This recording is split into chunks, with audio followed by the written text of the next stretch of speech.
आपको लगता है इस वक्त जो सिचुएशन हो गई है इरिवर्सिबल है ईरान के लिए फिलहाल? ईरान का जो ऑयल वेल्थ है उसको यूएस कंट्रोल कर लेता है, वो चाइना के लिए बहुत बड़ा सेटबैक है। आपको लगता है लोग इस वक्त पूरा चाहते हैं कि खुमैनी पावर से चले जाए? तो ईरान में इतनी बड़ी तेल की संपत्ति है, उसको यूएस कंट्रोल करना चाहेगा, इसलिए वो रेजिम चेंज चाहेगा ईरान में। क्या खुमैनी रुकेंगे ईरान में? प्रैक्टिकली आई थिंक 50-50 चांस है इस समय नेक्स्ट 3 मंथ्स में रेजिम चेंज का। ये जो शूट आउट के ऑर्डर्स हैं वो खुमैनी के ही डायरेक्ट ऑर्डर्स हैं। इसका क्या प्रूफ है हमारे पास? ये सरप्राइजिंग में एक पिक्चर देखते हैं कि एक महिला है वो खुमैनी की फोटो जला रही है और सिगरेट पीते हुए। जो इस्लाम है, टू बी वेरी फैक्चुअल, वो पर्शिया का ओरिजिनल कल्चर नहीं है, और आज इट इज़ वेरी लाइकली कि काफ़ी सारे पर्शियन लोग, ईरानी लोग नहीं चाहते to have this forced upon them. इस प्रोटेस्ट में हम देख रहे हैं कि कोई चेहरा अभी तक उभर करके इतने दिन हो गए, 20 दिन हो गए, कोई चेहरा नहीं आया है। तो अगर प्रोटेस्ट का कोई विजिबल लीडर है ही नहीं, इसका मतलब है कि लीडर कहीं और है। बांग्लादेश में जमाते इस्लामी सामने आया, बीएनपी सामने है, लेकिन तारिक रहमान को again 17 years in self exile. Bangladesh में जो प्रोटेस्ट हुए वो आर्टिफिशियली इंजीनियर्ड प्रोटेस्ट थे by outside forces, by the US. ये रेजिम चेंज ऑपरेशन था। This is a clear American regime change operation. इसमें खुमैनी के लिए सबसे बड़ा चैलेंज क्या है? खुमैनी के लिए सबसे बड़ा challenge external pressure. New Delhi को क्या आपको लगता है आने वाले समय में ऐसा प्रेशर बने कि अपनी ईरान की जो पॉलिसी है, फॉरेन पॉलिसी, वो रीथिंक करनी पड़ सकती है? सो अगर Iran falls to the Americans, it is actually terrible for India. तो आपको यूएस, चाइना, रशिया, इजराइल और भारत कहाँ दिख रहे हैं? देखिए, चाइना और यूएस हर चीज में एडवर्सरी है, लेकिन सिर्फ एक चीज में दोनों सहमत है, India should not rise. Geopolitically relevant अगर कोई चेहरा भारत में देखते हैं once prime minister Narendra Modi steps down,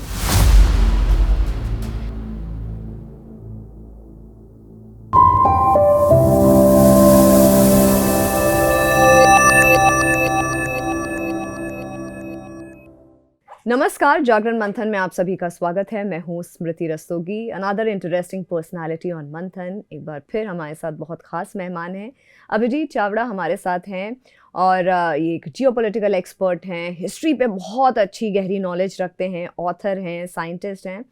अगर मैं कहूँ तो एक ऐसा इंसाइक्लोपीडिया है जिसको इस वक्त भारत के अंदर, भारत के बाहर जितनी भी गतिविधियाँ हैं उनका अच्छा खासा एनालाइजिंग पावर है, एनालिसिस करते हैं। अपना इनका पॉडकास्ट है, उस पर बहुत अच्छा इन्फॉर्मेटिव वीडियोस बनाते हैं जिनके बारे में लोगों को कम नॉलेज होती है, तो ये बेसिकली नॉलेज एनहांस करते हैं। आपका बहुत बहुत स्वागत है अभिजीत। बहुत धन्यवाद जी।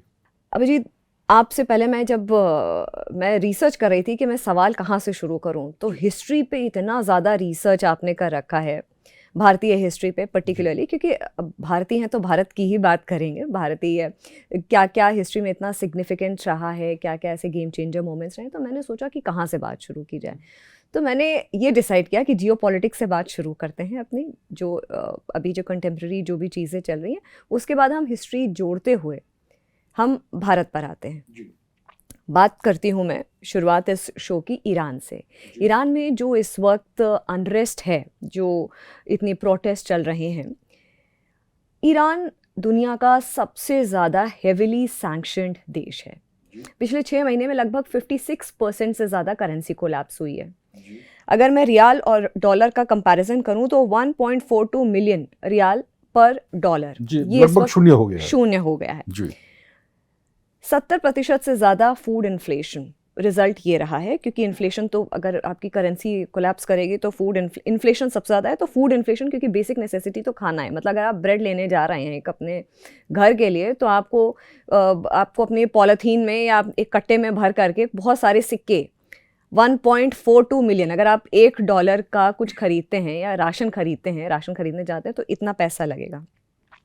अगर मैं आपसे एनालाइज करने के लिए बोलूँ, या आपके हिसाब से ये जो पूरी क्राइसिस इस वक्त ईरान में है, आपको लगता है ये जो सैंक्शन ड्रिवन इकोनॉमिक सफोकेशन, ये एक रीज़न है, या ईरान की जो सरकार है led by there supreme ruler Khomeini, उनके पॉलिसी ड्रिवन डिसीजन का ये रिजल्ट है जो अनरेस्ट और इतनी प्रोटेस्ट हो रही है?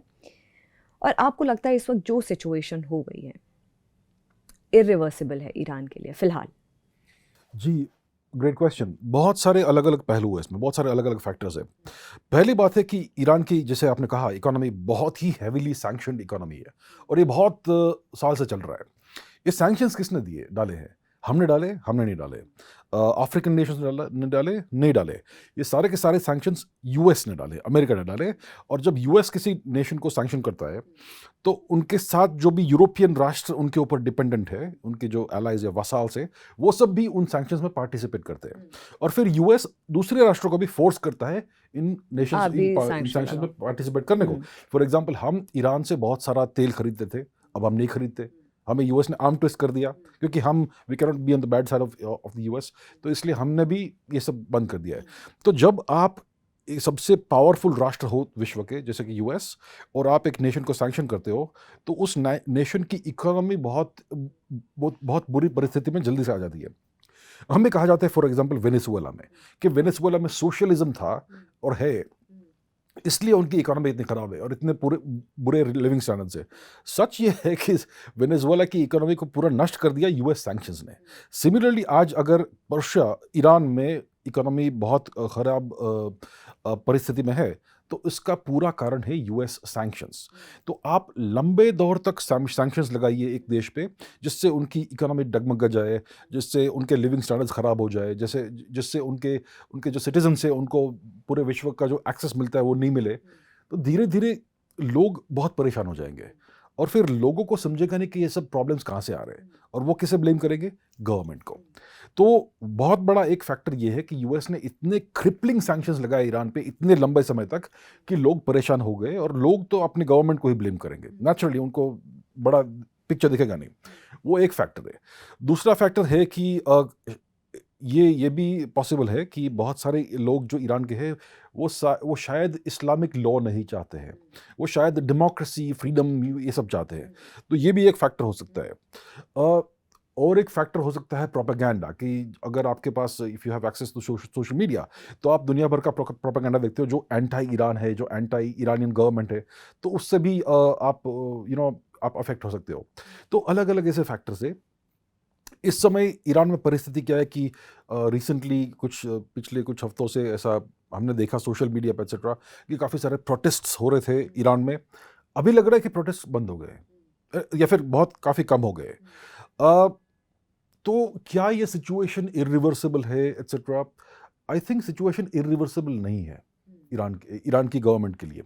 अ, जो आसपास के देश है, for example Saudi Arabia, Qatar, Oman etcetera, ये भी नहीं चाहेंगे कि ईरान में रीजन चेंज हो, जिससे पूरा रीजन डिस्टेबलाइज हो जाए। ईरान एक बहुत ही महत्वपूर्ण देश है इस रीजन में। पहले इराक भी हुआ करता था, जिसको यूएस ने पूरा रीजन चेंज कर दिया और सद्दाम सद्दाम हुसैन। हुसैन को जी। निकाल दिया। And Iraq ceases to be a factor at all. पूरा US occupied nation essentially in some shape or other. अभी ईरान में भी ऐसा हुआ तो रीजन डिस्टेबलाइज हो जाएगा, और दूसरे नेशंस का रिलेवेंस चेंज हो जाएगा। सो आई डोंट थिंक, और हम जानते हैं कि यूएस ईरान में रिजिम चेंज करना चाहेगा, इजराइल भी चाहेगा ये, बट आई थिंक ईरान के साथ कुछ और राष्ट्र है, जैसे कि रशिया है और चाइना है, जो उनको सपोर्ट करते हैं। ओवरऑल ये इरिवर्सिबल तो नहीं है, लेकिन काफ़ी हाई लाइक्लीहुड है इस समय कि रिजिम चेंज हो सकता है। आपने बोला कि ये जो करेंसी अनरेस्ट से, करेंसी कोलैप्स की वजह से ये अनरेस्ट ट्रिगर हुआ। अब जो फिलहाल देखने को मिलता है कि एंटी रेजीम ये प्रोटेस्ट कन्वर्ट हो चुका है। 1979 के रेवोल्यूशन के बाद लगातार खुमैनी पावर में बने हुए हैं ईरान में। आपने बोला कि आसपास की जो कंट्रीज़ हैं, जैसे जो इराक में हुआ, वो नहीं चाहेंगे, ईरान के आसपास के देश नहीं चाहेंगे कि ऐसी कोई भी सिचुएशन हो कि as a country Iran collapse हो या कोई भी रेजीम चेंज हो, क्योंकि ये कई साल से कंफर्टेबल पोजीशन पे ईरान भी बना हुआ है खोमेनी की लीडरशिप में, और आसपास के देश भी उनकी लीडरशिप में आराम से बने हुए हैं।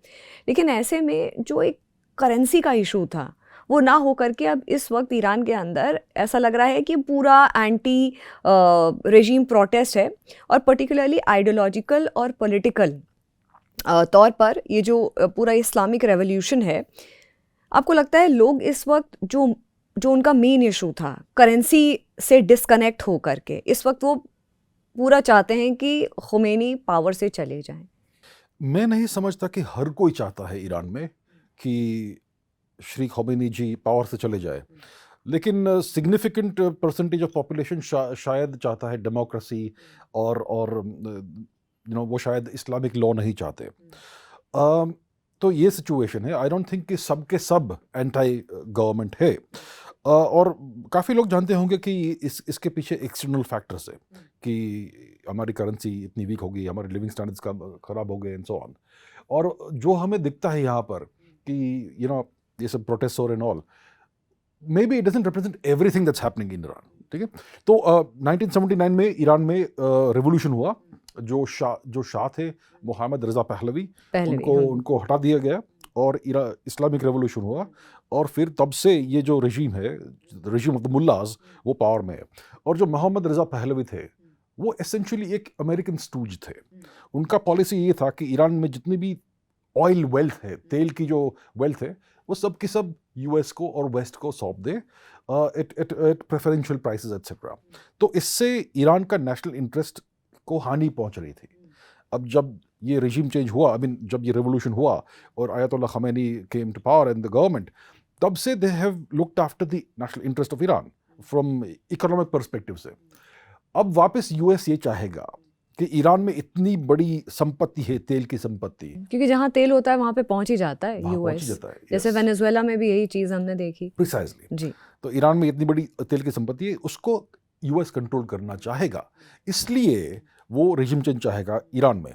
इजराइल का भी ये प्रॉब्लम है कि उनको डर है कि ईरान एक न्यूक्लियर वेपन्स पावर बन जाए तो हमारा क्या होगा। और ईरान का हमेशा पॉलिसी रहा है 1979 के बाद से कि Israel does not have the right to exist. तो नेचुरली इजराइल को इस रेजिम से प्रॉब्लम है। और अगर ईरान का जो ऑयल वेल्थ है उसको यूएस कंट्रोल कर लेता है, वो चाइना के लिए बहुत बड़ा सेटबैक है, क्योंकि काफ़ी सारा ऑयल, लगभग 15-20% जो चाइना इंपोर्ट करता है अपना पूरा टोटल में से, वो ईरान से आता है। वेनेजुएला भी उसमें एक फैक्टर है।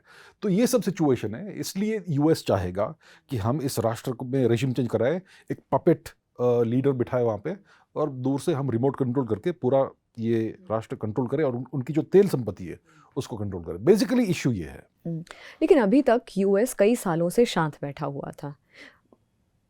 Was US waiting for the perfect moment to carry out such manipulations, या जो अपनी टूल किट तैयार कर रहा था? क्योंकि ये over a period of time होती है, ये ओवर नाइट नहीं होती हैं इस तरीके की चीज़ें।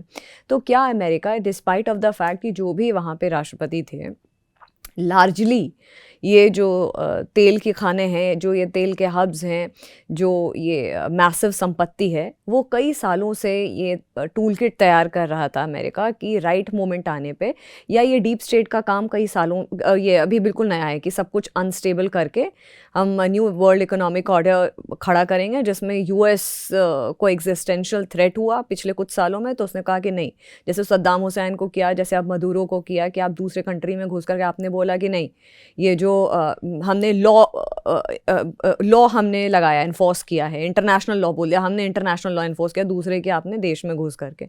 तो क्या है ये ओवरऑल यूएस का इस वक्त माइंडसेट, या ट्रम्प के दिमाग में इस वक्त क्या चल रहा है? देखिए, ओवरऑल क्या होता है कि अगर किसी राष्ट्र में आपको रेजिम चेंज करना है, अगर आप यूएस हो और आपको किसी राष्ट्र में रेजिम चेंज करना है, तो आप टुमारो मॉर्निंग नहीं करोगे, आप कुछ साल तक उसके लिए प्लान करोगे। आप उसमें सारे के सारे फैक्टर्स, सारे के सारे जो आपको चेस पीसेस लगाने हैं आजू बाजू, वो आप करोगे धीरे धीरे, यू विल डिप्लॉय दैट। कई सालों से हो रहा है, मतलब 4-5 सालों से ये चीज़ हो रही है। जी हाँ, आप उस नेशन को अंदर से इन्फिल्ट्रेट करेंगे, वो सब बर्मा में हुआ, नेपाल में हुआ, अभी बांग्लादेश में हुआ, पाकिस्तान में हुआ। हाँ, ये सब कहीं धीरे धीरे धीरे धीरे ये south Asia, south east Asia, ये सब कुछ, और अब मिडिल ईस्ट, जो मिडिल ईस्ट में अपराइजिंग हुई थी, अरब स्प्रिंग हुआ था, जिस तरीके की सिचुएशन 2011-12 में 2010-11-12 उस समय। तो ये सब ट्राइड एंड टेस्टेड टेक्निक्स है। ओके, उन्होंने ये परफेक्ट किया है, बार बार इटरेटिवली इंप्रूव किया है इस प्रोसेस को, रेजिम चेंज प्रोसेस को। तो उनके लिए बहुत सारे काम करने पड़ते हैं, उसके बाद रेजिम चेंज होता है। और शुरू ये इकोनॉमिक डिस्ट्रेस से होता है हर देश में, अलग-अलग चीजों से, जॉब, अनएम्प्लॉयमेंट, यहीं से शुरू होता है। और प्रोपेगेंडा कीजिए कि जॉब्स नहीं, अनएम्प्लॉयमेंट है, ये। तो तो यूएस काफ़ी टाइम से ये सब कर रहा है। क्या ये उचित समय है यूएस के लिए ईरान में रेजिम चेंज करने का, और पहले क्यों नहीं किया, एटसेट्रा, ये सब प्रश्न उठते हैं। और इस वक्त डर का भी माहौल है क्योंकि मदुरो के साथ जो हुआ, लोग ये कहते हैं कि हो सकता हो ये एक काइंड ऑफ सिमिलर पैटर्न पे ये भी हो सकता है। मतलब सब अटकलें तो जियो पॉलिटिक्स में लगती ही लगती हैं। इस वक्त यूएस अपने आप को ऐसा कहता है, आई एम इंडिस्पेंसिबल, मैं बहुत पावरफुल पोजिशन पे हूँ। यूएस एक्चुअली पावरफुल पोजीशन में है। अभी पूरे विश्व में सबसे पावरफुल राष्ट्र यूएस ही है। सिर्फ इकोनॉमी की बात नहीं है, यूएस के पास more than 800 extra territorial military bases है पूरे विश्व में। ओके, उनकी जो सॉवरेन टेरिटरी है उसके बाहर मोर than 800 extra territorial military bases है। ईरान के आजू बाजू कितने अमेरिकन बेसेस देख लीजिए आप, मैप में देखिए कितने बेस है, आपको मिलेंगे, गूगल सर्च करेंगे तो। पूरा ईरान को एनसर्कल किया हुआ है। पाकिस्तान पूरा यूएस का एसेंशियली वसाल है, अलाई है। सो ईरान इज एनसर्कल्ड, नॉर्थ से थोड़ा कम होगा क्योंकि कैस्पियन सी है। तो यूएस अभी ये देख रहा है कि हमने जो वर्ल्ड ऑर्डर बनाया है, जिसको वो कहते हैं रूल्स बेस्ड वर्ल्ड ऑर्डर, वो एक्चुअली हमारे अब काम नहीं आ रहा है। वो हमारे काम आना चाहिए था, इसके लिए हमने उसको बनाया था, लेकिन अब चाइना ने उसका फायदा उठाया है, रशिया उसका फायदा उठा रहा था, और we now need to change this. इसके लिए वो पूरे वर्ल्ड ऑर्डर को रीशेप कर रहे हैं, डिसरप्ट कर रहे हैं, रीशेप कर रहे हैं। चाइना के जो भी एलाइज है उनको तोड़ रहे हैं। पहले वेनेजुएला गया, अभी रशिया को यूक्रेन में एंटेंगल कर दिया है। चाइना चाहता है ताइवान, लेकिन ताइवान बिल्कुल उनके बैकडोर डोर स्टेप पे है, फिर भी वो ले नहीं पा रहा क्योंकि यूएस इज सो पावरफुल। तो ये सब है, और आई थिंक यूएस चाहेगा अभी कि ईरान को भी रेजिम चेंज कर दे, ताकि चाइना के पास अलाइज बहुत कम रहे। उससे इंडिया पर भी बहुत सारा प्रेशर आएगा अगर ईरान जाएगा यूएस के हाथ में तो, क्योंकि इंडिया और ईरान के बीच काफ़ी रीजनेबली अच्छी रिलेशनशिप है। इंडिया के बारे में अभी हम बात करेंगे, लेकिन अगर ये जो यूएस के रोल के बारे में हम बात करेंगे तो आपने ये बहुत अच्छी बात करी कि डिसरप्शन करके ये जो वर्ल्ड ऑर्डर, ये जो यूएस के अकॉर्डिंग है, और कई सालों से वो देख रहा है कि चाइना का इन्फ्लुएंस एक डायरेक्ट थ्रेट चाइना को देख रहा है। फिर रशिया भी उभर रहा है इस वर्ल्ड पावर में, इजराइल भी एक गेम चेंजर का, एक कैटलिस्ट की तरह उसको देखा जा रहा है कि वो भी एक इम्पॉर्टेंट पोजीशन लेता हुआ देख रहा है। इसमें भारत भी अपनी जगह बहुत डिप्लोमेटिकली कहीं ना कहीं ढूंढ रहा है। 2000 से ज़्यादा जो रिपोर्टेड जो डेथ का आंकड़ा है इस वक्त की, 2000 से ज़्यादा लोगों की मौत हो चुकी है ईरान में प्रोटेस्ट के चलते। किसने रिपोर्ट किया है? ये जो रिपोर्ट्स, इंटरनेशनल रिपोर्ट्स ये कह रही हैं कि आंकड़ा बहुत ज़्यादा है। उनको कैसे पता? ये सब इसका कोई बेसिस नहीं है। मैं नहीं कह रहा कि नहीं हुई मृत्यु, हुई होगी शायद, लेकिन how does anybody know? International watchdog कैसे रिपोर्ट कर रहे हैं? वॉचडॉग क्या अंदर बैठा है ईरान में? ये पता नहीं, आई डोंट नो कि कैसे ये सब फिगर्स पुट आउट करते। आई एम नॉट श्योर, क्योंकि ईरान में इन लोगों को कोई एक्सेस नहीं है। They have no access because they have sanctioned Iran. Iran will not give them access. तो अगर उनके पास एक्सेस नहीं है ईरान में, तो वो किस तरह से रिपोर्ट करे कि इतनी मौतें हुई, उतनी मौतें हुई? मैं नहीं डिफेंड कर रहा हूँ ईरान को, मैं कह रहा हूँ कि आपके जो क्लेम्स है उसका बेसिस क्या है। Simple basic journalistic practice, show the source of your claims. उनके पास नहीं है। So I think there is a lot of propaganda, बहुत सारा प्रोपेगेंडा स्वर्ल हो रहा है इस समय to portray Iran as a very evil nation. मैं नहीं कह रहा हूँ कि दे आर गुड, दूध के धूले, ऐसा कुछ नहीं बोल रहा हूँ। मैं सिर्फ बैलेंस्ड बात कर रहा हूँ कि आपने क्लेम किए ये सब, तो उसका कोई सबूत बताइए। नहीं है।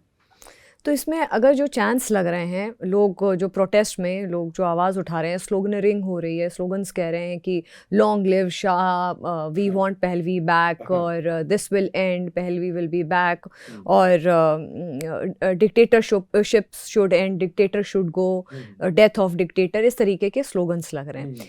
ये जो पूरा प्रोटेस्ट है, खुमैनी के पर्सपेक्टिव से और पहलवी के पर्सपेक्टिव से कहाँ जाता हो देख रहे, क्योंकि 50 साल से ज़्यादा हो गया है कि पहलवी इस वक्त ईरान की जो पॉलिटिक्स है उसके सीन से 50 साल से ज़्यादा के समय से गायब हैं। अब वो भी इंटरवीन करते हैं, वो कहते हैं प्रोटेस्ट होनी चाहिए, सबको आवाज़ उठानी चाहिए और आगजनी होनी चाहिए, आप लोग इस रेजिम चेंज के खिलाफ आवाज़ उठाइए। वहाँ यूएस से बात भी जो आई है, जो कुछ इंटरव्यूज़ में, कि पहलवी की बात भी चल रही है यूएस से कि हम ऐसे करेंगे वैसे करेंगे। ऐसे में ये भी रिपोर्ट्स आ रही हैं कि पॉसिबली कि खुमैनी हो सकता हो इतने प्रोटेस्ट के बीच में ईरान छोड़ करके रशिया में जा करके शरण ले। ये रिपोर्ट्स कहाँ से आ रहे हैं फिर से? उसका सोर्स क्या है? इसका प्रूफ क्या है? जी नहीं है ना। देखिए, जो ये पहलवी है वो ओरिजिनल पहलवी नहीं है, वो मोहम्मद रजा पहलवी के पुत्र है, रजा पहलवी। वो 40-50 साल से ईरान में नहीं, कोई उनका प्रेजेंस नहीं है। उनका क्या लेजिटिमेसी है? कि वो ईरान के नेक्स्ट लीडर बने। उनका लेजिटिमेसी यही है कि US is propping him up. Monarchy वापस से लाने की कोशिश की जा रही है। हाँ, लेकिन हु इज ही? उनकी क्या उनकी कोई एंशिएंट लीनेज है क्या राजाओं की? वो भी that is also a source of legitimacy. उनका वो भी नहीं है। उनके पिताजी जो थे, जो शाह थे, उनको इंस्टॉल किया था एज अ पपेट वेस्ट ने। उनकी भी कोई रॉयल लीनेज नहीं थी। तो I don't see what is the legitimacy of Reza Pahlavi. उनके पास कोई स्किल्स या टैलेंट है या क्वालिटीज है या कोई वो सब है क्या कि he can rule a country as large as Iran, right? और बातें हो रही है कि अभी रूहुल्लाह ख़मेनी चले जाएंगे, भाग जाएंगे मॉस्को या फिर पुतिन बोल रहे हैं आप बताओ। ये सब कहाँ से आ रही है? ये सब reports, there is no source, no origin. ये सब अफवाहें फैलाई जा रही है to create a certain kind of माहौल, नैरेटिव। जी बिल्कुल। मतलब जो यूएस का जिसमें वो बहुत ही एक्सपर्टीज है यूएस की, कि नैरेटिव वॉर में यूएस ऐसा नैरेटिव सेट कर देता है कि, क्योंकि आजकल की लड़ाई ही नैरेटिव वॉर है, more than anything else. Narrative war, social media war, miss information की वॉर है। तो आप कह रहे हैं ऐसा कुछ नहीं होने वाला मैं कह रहा हूँ कि इसका कोई हमारे पास बेसिस नहीं है। आपके अकॉर्डिंग क्या होने वाला है? क्या ख़ुमैनी रुकेंगे ईरान में? देखिए, मैं तो पहलवी के वापस आने के कितने चांसेस हैं? मैं कह नहीं सकता। देखिए, I can not predict the future. मैं कभी प्रेडिक्शंस नहीं करता हूँ। जी जी। मैं कहता हूँ कि प्रैक्टिकली आई थिंक 50-50 चांस है इस समय नेक्स्ट 3 मंथ्स में रेजिम चेंज का।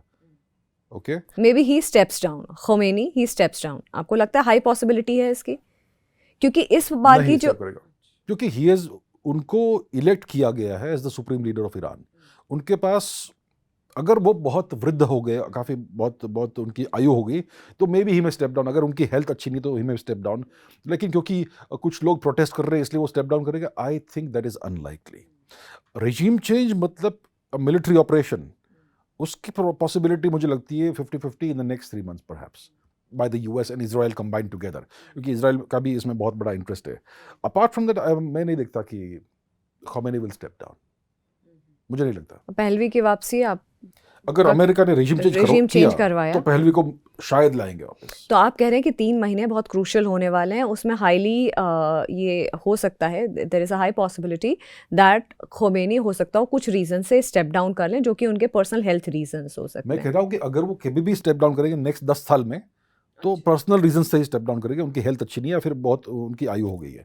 मैं नहीं कह रहा कि 3 महीने में because of these reasons will step down. हाँ, तो आपके अकॉर्डिंग ये जो आंकड़े आ रहे हैं कि इतनी डेथ्स हो गई हैं, सो मेनी पीपल किल्ड, 2000, 12,000 आंकड़े अनरिलायबल है। मैं नहीं कह रहा हूँ कि कुछ नहीं हुआ है, ऑफ कोर्स कुछ ना कुछ हुआ होगा। सो मैं ईरान के रेजिम को डिफेंड नहीं कर रहा हूँ। मैं सिर्फ कह रहा हूँ कि ये सब जो रिपोर्ट्स आ रही है वो अनरिलायबल है। ठीक है, मतलब कि मगर ये डेथ्स, क्योंकि जो पिक्चर्स आ रही हैं सोशल मीडिया पे सर्कुलेट हो रही हैं कि इतने लोगों की बॉडीज हैं, बॉडी के पाइल्स हैं, 10-15 बॉडीज दिखती है, 500 तो नहीं दिखती है, 10-15 देखिए मैंने यहाँ वहाँ। कुछ लोग शूट कर रहे हैं, क्लियरली ये सब हो रहा है।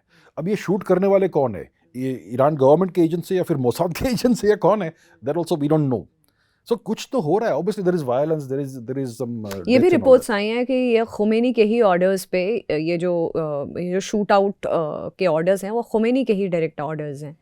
इसका क्या प्रूफ है हमारे पास? अगर कोई क्लेम होता है तो उसका कुछ लेजिटिमेट प्रूफ होना चाहिए। ये ख़ुमैनी ने ऑर्डर दिया है, वो ऑर्डर आपके पास है क्या, पड़ा हुआ है?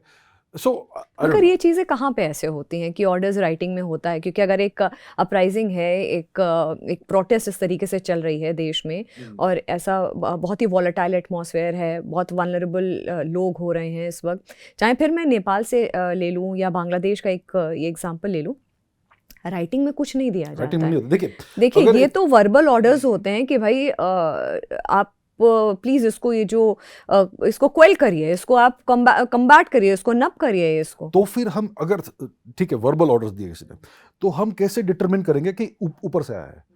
हम इसको डिटरमिन कर पाएंगे if we see government agents carrying out the orders, तो यूनिफॉर्म्ड पुलिस एक्सेट्रा। हाँ, तो पुलिस ही तो, ये रिपोर्ट्स तो यही है कि पुलिस ही फायरिंग कर रही है। हमने देखा वीडियो में कोई पुलिसमैन फायर कर रहे हैं? नहीं देखा। ये सब कहीं सुनी बातें हैं। मैं नहीं कह रहा हूं कि पुलिस ने फायर नहीं किया होगा, मैं कह रहा हूं कि इसका एविडेंस नहीं है। ऐसा भी पॉसिबल है कि पुलिस ने नहीं फायर किया, किसी और ने फायर किया, ये भी पॉसिबिलिटी है, क्योंकि फायरिंग करने वाले लोग दिख रहे हैं जो पुलिस यूनिफॉर्म नहीं पहने हुए हैं। Maybe they are plain clothes policeman, ये भी पॉसिबिलिटी है। ओके, ये भी पॉसिबिलिटी है। लेकिन हमारे पास 100% इनकंट्रोवर्टिबल एविडेंस नहीं है कि कौन है, who are the people who are firing. Are they police, are they somebody else, we don't know. अच्छा, एक और इंटरेस्टिंग आपने फैक्ट अपने पॉडकास्ट पे, अपने वीडियोस में बोला था, जो आपका प्लेटफॉर्म है यूट्यूब का, जी आपने बोला और कंफर्म किया है कि खुमैनी के ग्रैंडफादर जो ईरान के सुप्रीम लीडर हैं, थे। हाँ, थे, अभी प्रेजेंट, नहीं जो अभी नहीं है। नहीं, आयतुल्ला खुमैनी के जो ग्रैंडफादर थे वो उत्तर प्रदेश को बिलोंग करते थे। Let me explain. देखिए, दो आयतुल्ला खमेनी है इस समय। जो आयतुल्ला खमेनी है, रूहुल्लाह खमेनी, उनके ग्रैंडफादर भारतीय नहीं थे। अच्छा, आयतुल्ला खमेनी 1979 वाले, उनके ग्रैंडफादर ग्रैंडफादर भारतीय मूल के थे। तो जो 1979 वाले जो खमेनी है, जिनकी मृत्यु हो गई बाद में, उनके जो ग्रैंडफादर थे वो किंतूर नाम का एक विलेज है उत्तर प्रदेश में, वहाँ पर उनका होम टाउन था वो। और फिर वो खुश नहीं थे with the British occupation of India. हम उसको ब्रिटिश राज कहते हैं, वो actually British occupation of India था, और वो उससे खुश नहीं थे। तो इसलिए वो फिर इराक चले गए। आई थिंक मशाद ने इराक में कुछ समय उन्होंने बिताया, और फिर चले गए ईरान में। और वहाँ पे खमैन नाम का एक शहर है या टाउन है, वहाँ पर वो बसे, और उसके कारण उनका फैमिली नेम बन गया खमैनी।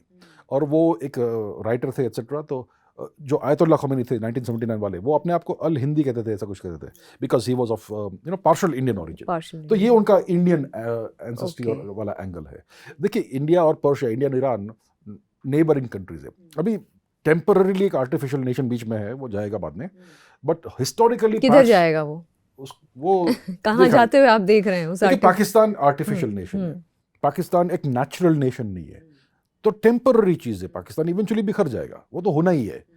तो कब होगा वो सब देखा जाएगा। May be next 5 to 20 years में पाकिस्तान टूटने वाला है, वो तो गारंटीड है। आर्टिफिशियल नेशंस जो बाहर वाले आर्टिफिशियली बनाते हैं, दे डोंट लास्ट लॉन्ग। ठीक है, तो पाकिस्तान एक टेम्पररी फेज है इंडियन सब कॉन्टिनेंट का।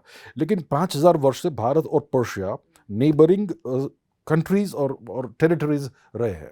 मेरे पास एक और बहुत इंटरेस्टिंग एक फैक्ट है, मैं आपसे ये भी डिस्कस करना चाहूँगी कि एक जर्मन आर्कियोलॉजिस्ट अर्न्स्ट हर्सफेल्ड 1933 में अर्न्स्ट हर्सफेल्ड कुछ रेवलेशंस करते हैं। जर्मन आर्कियोलॉजिस्ट, वो कहते हैं संस्कृत और ओल्ड पर्शिया, पर्शिया मतलब प्रेजेंट ईरान, उसका जो एंशंट नाम पर्शिया, इनके बहुत संस्कृत मतलब भारत का और पर्शिया का बहुत पुराना रिश्ता है। उन्होंने बोला कि जो पर्शियन किंग्स के नाम हैं, साइरस, डेरियस, ये सब वैदिक रूट्स से आते हैं। और जो वैदिक रिचुअल जो भारत में होते हैं कि अग्नि को बहुत ही पूजनीय, बहुत ही पवित्र, बहुत ही सेक्रेट मानते हैं, ज़ोरोएस्ट्रियंस का भी अग्नि वर्शिप, फायर वर्शिप होती है। तो ये जो लेगेसी है भारतीय, ये पैरेलल है पर्शिया की? नहीं, पैरेलल नहीं है, पैरेलल नहीं है। और ये भी बोला गया है कि ऑफशूट है, भारतीय संस्कृति की ऑफशूट है ये ज़ोरोएस्ट्रियन और पर्शियन जो भी कल्चर है, हिस्ट्री है, और भारतीय संस्कृति से ही ये पर्शिया की संस्कृति शेप हुई है। क्योंकि महाभारत के, खैर मैं वो भी इसमें जोड़ देती हूँ कि अफ़गानिस्तान को जैसे गांधारी हुई, तो उनको कहा जाता है कि गांधार नरेश, मतलब अफ़गान से आई थी भारत और तब शादी हुई थी। तो मतलब कि हम ये मान सकते हैं कि मिडल ईस्ट तक हो सकता है कि क्योंकि कई एविडेंसेस हैं कि भारत का गहरा रिश्ता रहा हो। देखिए, गांधार, अफगानिस्तान जो हम कहते हैं, वो कोई दूसरा देश नहीं था, वो भारत ही था, उसको गांधार कहते थे हम। हमारे जो एम्परर अशोक थे, वो जब यंग थे, he was the governor of Gandhara. ठीक है, तो गांधार वो भारत का हिस्सा था, इसलिए गांधारी भारत ही थी। अब जब हम पर्शिया की बात करते हैं, आपने कहा कि किसी जर्मन आर्कियोलॉजिस्ट ने कुछ कहा, ठीक है, वो उसने कुछ नई चीज नहीं कही थी, वो हम जानते थे। देखिए, पर्शियन जो किंग्स थे अखेमेनिड डायनेस्टी के, आपने कहा साइरस, डरायस, ये साइरस डरायस बिल्कुल, does it sound Indian? It doesn't sound Indian. Cyrus का एक्चुअल नाम था कुरुश, डरायस का एक्चुअल नाम था दरायवाहुस, और बहुत सारे उनके किंग्स है, आर्य रमण, ये तो पूरा संस्कृत नाम है। क्षयर्ष, जिसको क्या क्षयर्ष को क्या ज़र्क्सिस कहते हैं इंग्लिश में, ज़र्क्सिस, उसका एक्चुअल नाम था क्षयर्ष। तो बहुत सारे ऐसे नाम हैं जो पर्शियन किंग्स के सारे संस्कृत ओरिजिन नेम्स हैं। उनकी जो पुरानी भाषा थी, ओल्ड पर्शियन, वो भी संस्कृत से इंस्पायर्ड थी। यहाँ तक कि लिपियाँ भी कुछ मिली हैं, कुछ ऐसे एविडेंसेस राइटिंग में भी मिले हैं जिसमें संस्कृत के शब्द हैं, वो पर्शियन शब्द नहीं है, वो संस्कृत के ही। पर्शियन और संस्कृत एक ही चीज़ थी। ओल्ड पर्शियन जो लैंग्वेज है, वहाँ पर एक सिटी है, एक जगह, एक आर्कियोलॉजिकल साइट है, बेहिस्तून। वहाँ पे दरायस का इंस्क्रिप्शन मिला है कि भाई मैं कौन हूँ, मेरे पूर्वज कौन थे, एक्सेट्रा। और वो क्यूनिफॉर्म स्क्रिप्ट में है। वो अगर आप पढ़ेंगे तो आपको आज भी समझ में आएगा क्या बोलता है वो। हम दराया बाहुस मम पिता दे वो ये वो एक्सेट्रा, ठीक है। तो it is essentially the same as Sanskrit. आज पोर्चुगीज और स्पेनिश में कितना अंतर है? थोड़ा बहुत अंतर है। आज ब्रिटिश इंग्लिश और अमेरिकन इंग्लिश में कितना अंतर है? थोड़ा सा अंतर है। उस प्रकार का अंतर था between Sanskrit and old Persian. अब पर्शिया, ये जो नाम है पर्शिया, वो कहाँ से आया, उनका ओरिजिन क्या है? बहुत ही पुराना इतिहास है। हमारा ऋग्वेद में लिखा हुआ है एक chapter, the oldest geopolitical conflict, the battle of the 10 kings, Dasharajna युद्ध, जिसमें किंग सुदास थे हमारे। He stood against more than 10 kings. पूरा अलायंस था उनके सामने और सुदास ने उनको डिफीट किया। उनमें से जो किंग्स थे, उनके अलग अलग क्लैंस थे, ओल्ड भारतीय क्लैंस, उनको डिफीट किया किंग सुदास ने और उनको एक्सपेल किया इंडिया से। North west and west of India भगा दिया। उनमें से एक क्लैन था पार्श्व क्लैन। पार्श्व, ओके, उनका मेन हथियार था परशु, मतलब एक्स, बैटल एक्स। वो गए वेस्टवर्ड्स। पार्श्व लोग पर्शियंस बन गए, उनके नाम से पर्शिया का नाम आया। ओके, तो ये कनेक्शन है, वो हमारे ही लोग थे।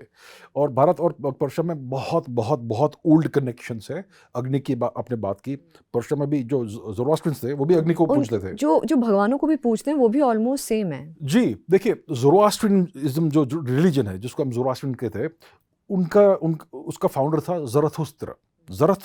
ज़रथ मतलब गोल्डन, उस्त्र मतलब ऊंट। ऊंट शब्द कहाँ से आया? उस्त्र से, संस्कृत शब्द है। Zarathustra means golden camel. तो he was the founder of Zoroastrianism. Before Zoroastrianism कौन सा भाई रिलीजन था पर्शिया में? The old Vedic religion. तो उसके ऑब्वियसली बहुत सारे कैरेक्टरिस्टिक्स ज़ोरोआस्ट्रियनिज्म में कंटिन्यू हुए। थोड़ा सा इन्वर्जन हो गया ज़ोरोआस्ट्रियनिज्म में, देव और असुरों को उल्टा कर दिया, देव बुरे हो गए, असुर अच्छे हो गए, एट्सेट्रा। बट अदरवाइज सारे हम यज्ञ करते, वो यज्ञ करते हैं, यस न करते, जो व्हाटएवर, बहुत सिमिलरिटीज है। फिर बाद में ऑब्वियसली इस्लामिक इन्वेजन हुआ पर्शिया पे, अरबिक इन्वेजन, और फिर वहाँ पे पूरा कन्वर्जन हो गया बहुत rapidly. So now Persia is very different civilisationally. लेकिन हमारे ही लोग हैं, आई मीन जो पर्शियन लोग हैं ओरिजिनल, वो हमारे ही जेनेटिक रिलेटिव्स है, वेरी क्लोज जेनेटिक रिलेटिव्स। तो ये कनेक्शन है भारत और पर्शिया के बीच में। अगर मैं ये जो इस्लामिक इन्वेजन की बात करूं, जो जो जो इंसेप्शन हुआ कि कैलिफेट हुए, कि आप प्रॉफिट मोहम्मद की डेथ के बाद आपको इस्लाम फैलाना है और आपको ये लोगों तक ले करके जाना है, ये कॉन्सेप्ट कुरान का।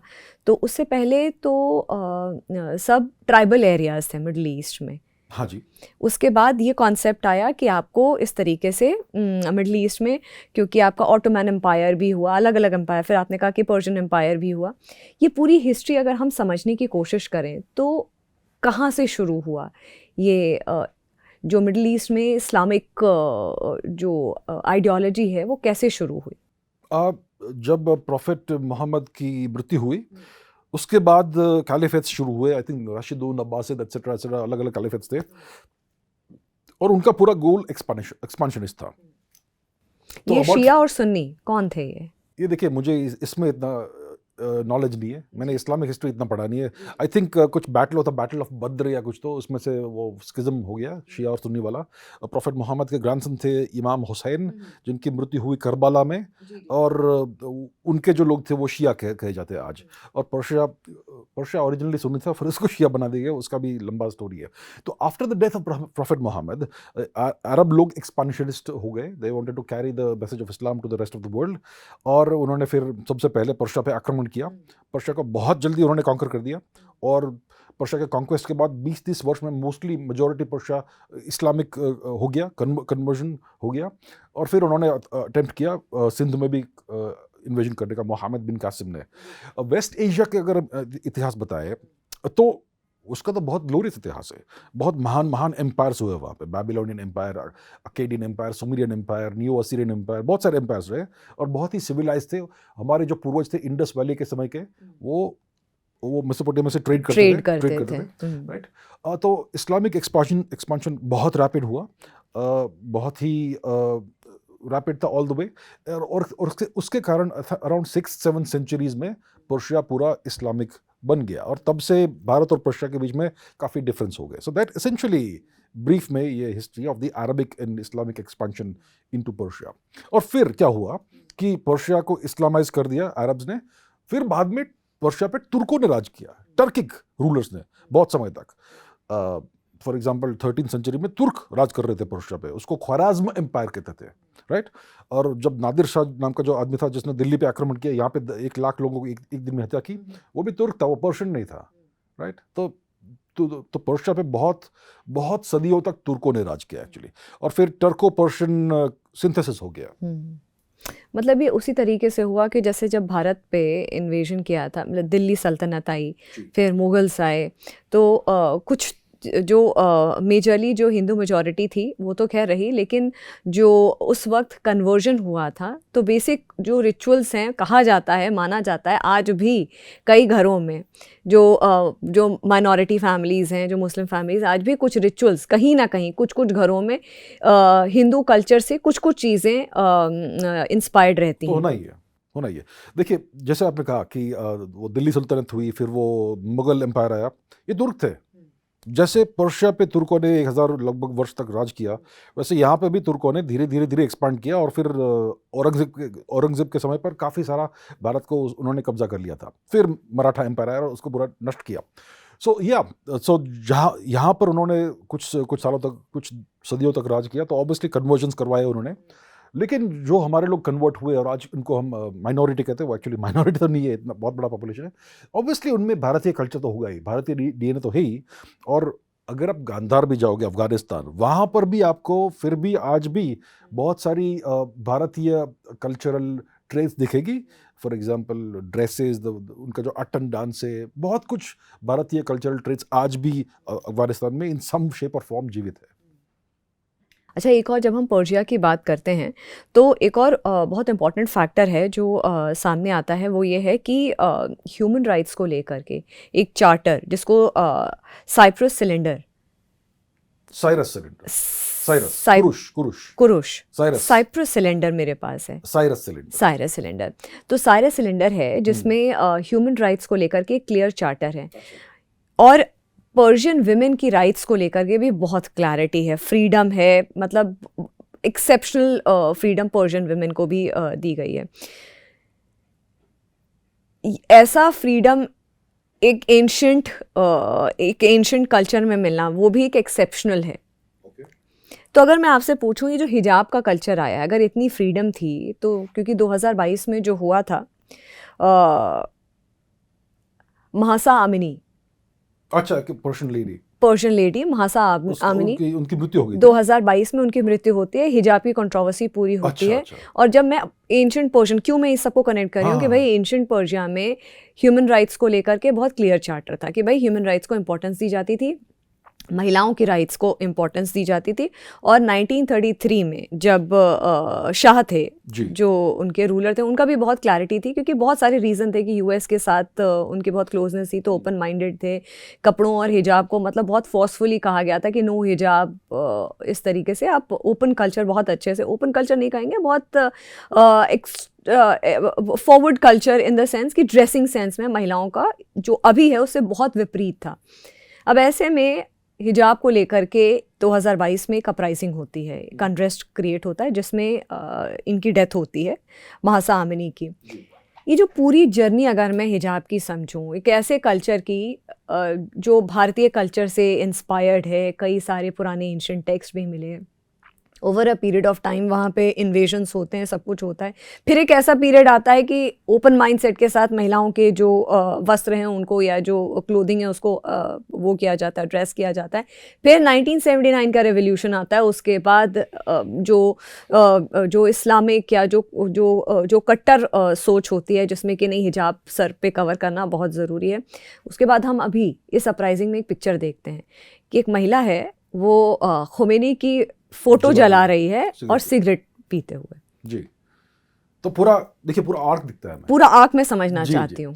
देखिए, पर्शिया का ओरिजिनल कल्चर जो है वो हमारा ही कल्चर है। अगर हम प्री ज़ोरास्ट्रियन कल्चर की बात करें, इट वाज द इंडियन वैदिक कल्चर। भारतीय सबसे विश्व का सबसे पुराना लिटरेरी टेक्स्ट कौन सा है? ऋग्वेद है। ऋग्वेद में काफ़ी सारा परसेंटेज जो श्लोक है वो महिलाओं ने लिखे हैं, ऋषिकाओं ने लिखे हैं। मुझे बताइए दुनिया में कौन सा रिलीजन है जिसका होली टेक्स्ट का एक शब्द भी किसी महिला ने लिखा हो? तो हमारा कल्चर तो बहुत ही ओपन था, बहुत इंक्लूसिव था, महिलाओं को बहुत सम्मान था। और पर्शिया का भी ओरिजिनल कल्चर यही था ऑब्वियसली। फिर पर्शिया ज़ोरास्ट्रियन हुआ, उसमें महिलाओं के स्टेटस में कुछ भी चेंज नहीं हुआ। Women had all the rights that they always had before Zoroastrianism. फिर बाद में इस्लामिक और अरबिक इन्वेजन होता है पर्शिया पे, फिर status of women obviously changes. अभी I am not somebody to criticise Islam, ठीक है, इस्लाम के अपने तौर तरीके हैं which are valid for them. So now this become valid for Persia. तो वुमेन का स्टेटस पूरा चेंज हो गया and then they have to cover up etcetera. फिर 20th सेंचुरी में शाह आते हैं एंड ही काइंड ऑफ थोड़ा सा लिबरलाइज किया ईरान को। मैं आपको बताता हूँ, सद्दाम हुसैन के समय पे इराक में कोई महिलाएं हिजाब पहनती थी या फिर बुर्का पहनती थी? नहीं, ऑब्वियसली नहीं। So Saddam Hussein was equally enlightened और उसको किसी अमेरिकन ने फोर्स नहीं किया था, right. So coming back to Persia, 1979 के बाद वापस से बुर्का हिजाब सब आ गया है। सो that is what it is, right. जो इस्लाम है, टू बी वेरी फैक्चुअल, वो पर्शिया का ओरिजिनल कल्चर नहीं है। और आज इट इज़ वेरी लाइकली कि काफ़ी सारे पर्शियन लोग, ईरानियन लोग नहीं चाहते to have this forced upon them. जिनको करना है वो करे, जिनको नहीं करना है नहीं करे। तो आई वुड से कि लोगों को ये चॉइस होना चाहिए, राइट। आइडियली आपको पहनना है हिजाब बुर्का तो पहनिए, please, you have all the right to do that if you believe in that. अगर किसी को नहीं करना है, it's their right to live as they want. So I think वो फ्रीडम होनी चाहिए, आई थिंक हर राष्ट्र में, to do as per you want. उसको कहते हैं ट्रू सेक्युलरिज्म या ट्रू ह्यूमन राइट्स और व्हाटएवर। भारत में जैसे है, किसी को पहनना है तो पहने, किसी को नहीं पहना तो नहीं पहने। I think that should be allowed everywhere. लेकिन आपको लगता है कि जो 2022 में जो प्रोटेस्ट हुआ था हिजाब को लेकर के, वो एक सिमरिंग पॉट था, और जो कि अब आकर के 2026, 2025, 28 दिसंबर 2025 में फिर से फटने की कगार पे आता है। और अब 2026 आते आते, अब तो 12-14 दिन हो गए हैं, 15-20 दिन हो गए, अब ये फट गया है वो सिमरिंग पॉट। वो 2022 से सिमर करना शुरू कर दिया था ये प्रोटेस्ट जो हुई थी, क्योंकि वो ये भी बहुत मैसिव प्रोटेस्ट हुई थी रेजीम के खिलाफ। जी, काफ़ी, आई थिंक काफ़ी सेंटिमेंट है कि विमेन वांट मोर फ्रीडम। वो तो है, I think nobody can deny that.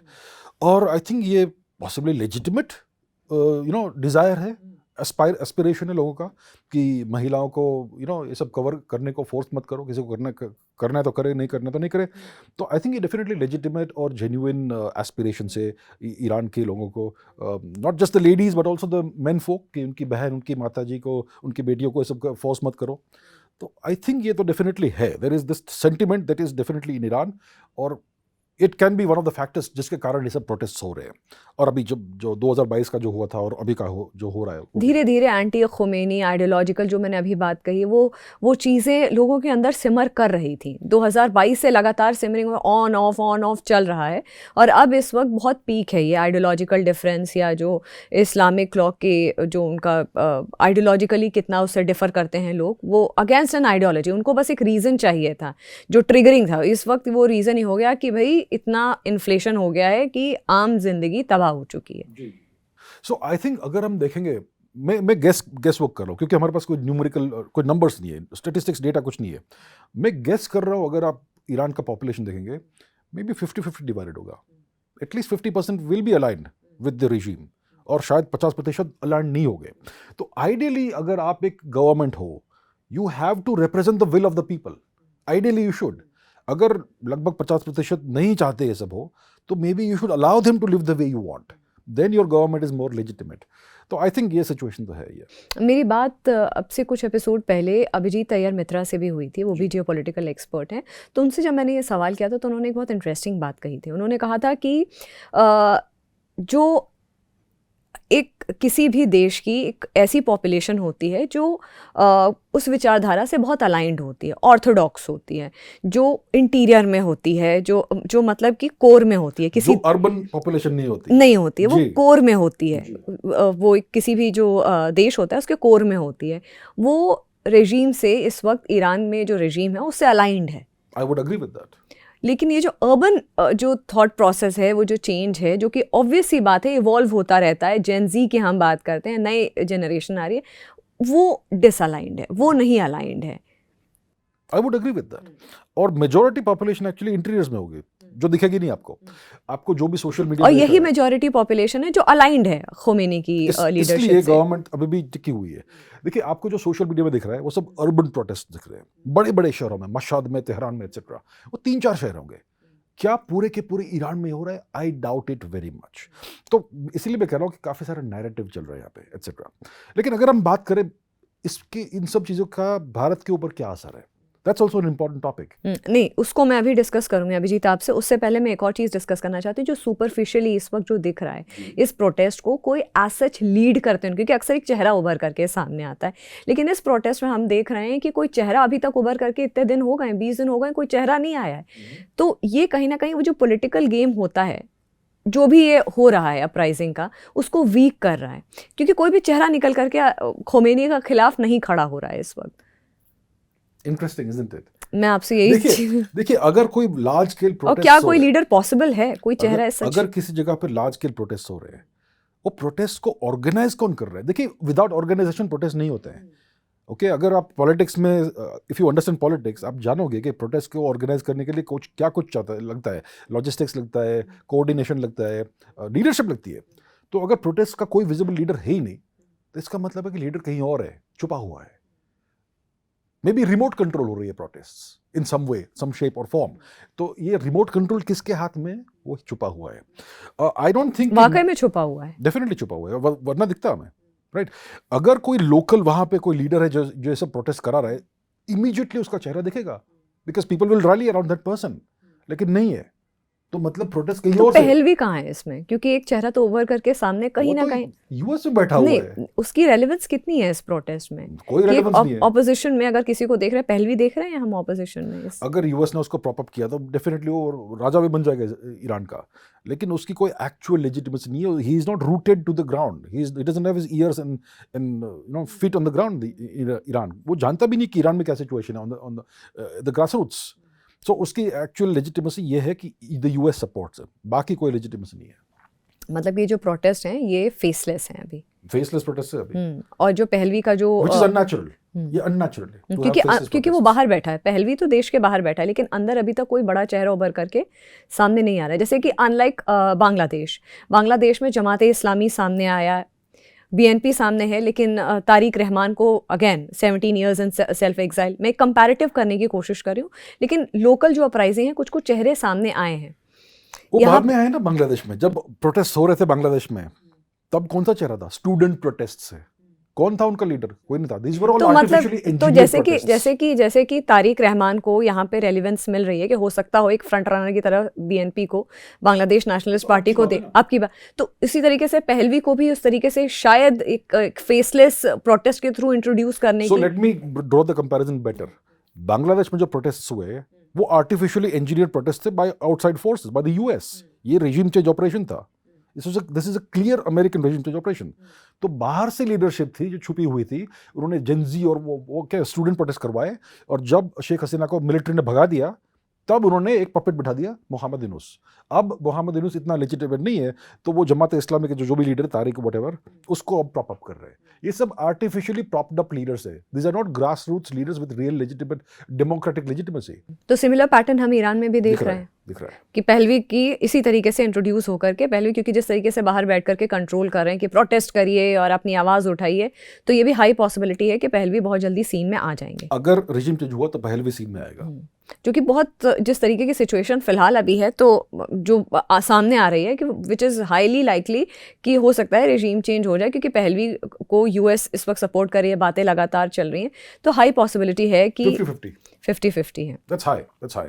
अच्छा, ये जो आपने कहा कि ये जो स्टूडेंट अपराइजिंग होती है किसी भी देश की रेजीम चेंज करने में, एक टूल किट की बात होती है, एक मॉडस ऑपरेंडी की बात होती है कि किस तरीके से ये एग्जीक्यूशन होता है।